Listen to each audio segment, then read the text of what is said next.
Don't talk to anyone. Don't touch anything. Don't do anything. Don't interact with anyone. And try not to look at anything. I don't get it. I thought you said this had something to do with my kids. Look what happens to your son. My son? God, he looks just like me. Within 2 hours of his arrest, Martin McFly Jr. was tried, convicted, and sentenced to 15 years in the state penitentiary? Within 2 hours? The justice system works swiftly in the future now that they've abolished all lawyers. It's a pleasure to welcome to Cinema Showcase Mr. Michael J. Fox, who stars in the movie Back to the Future. I saw this picture the other night, and you do an amazing number of stunts here. I mean, they look terrific, but I have a feeling there was a lot of work involved.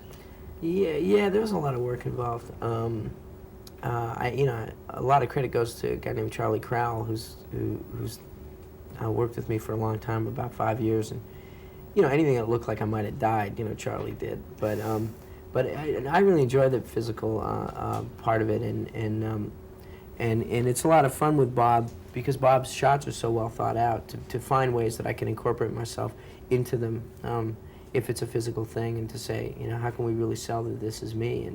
And the most frustrating thing is there was probably a couple of shots that were pretty hairy that aren't in the movie.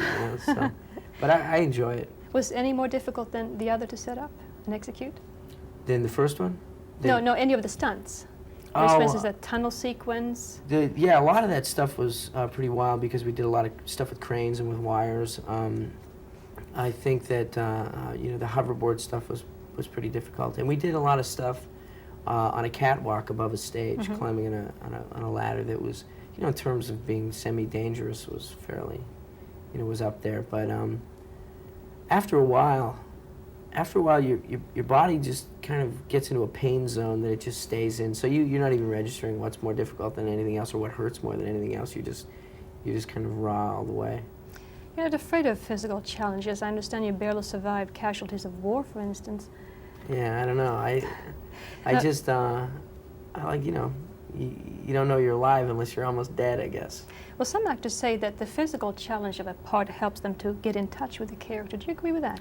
I think so. If you've got a physical agenda, the emotional agenda, and the character side of it is going to take care of itself. If you can tie yourself into an action, and understand your character's point of view in that action, what they're trying to accomplish, it saves a lot of fluff. It saves you having to pad. You know what I mean? It's very clean, and that's been the thing about Marty McFly all the way. From the first movie through the second movie, and also the third movie, which we're working on now. He's always got a through line. He's always got a plan or something that he has to accomplish or master, and that does keep you very in touch with the character, because you don't have a lot of time to goof off and get off the character. Right. You're on a straight line. But you don't play just one character. You play several. You play yourself at several ages of life. Right. For instance. Well, that was that's a lot of fun, because we had to shoot all that at the same time. If there's a given scene and there's 3 characters in it, you have to shoot it all on the same day, because if the camera moves it all overnight, it's going to erase what you shot the other day. So, that was a lot of fun. That was just like playing chess. You'd do something, and then you'd try to keep in your mind what you did and know how you wanted to react to it. You'd go and change makeup, come back, do the next part. You'd have a tape in your ear of what the other characters were doing, and just play off it that way. And it was fun. It was like a building. It was like a building blocks, and I like that, because in the first movie, Marty is just the audience's point of view, but in this movie, I got to be my own point of view. I got to be what I saw, and that was a nice challenge. Whose idea was it that you play your own daughter? Kind of Bob's and kind of mine.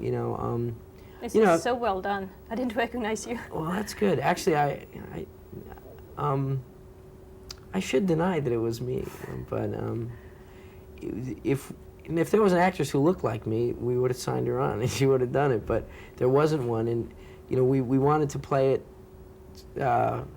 it straight. I guess it wasn't about me being dressed up as a woman. She was a character, and it was neat that there was no we didn't let the audience in on the joke. There was no moment when I turned and winked and said, "This is really me." She's just Marlene, who happens to look like me. How do you practice of playing a woman, though?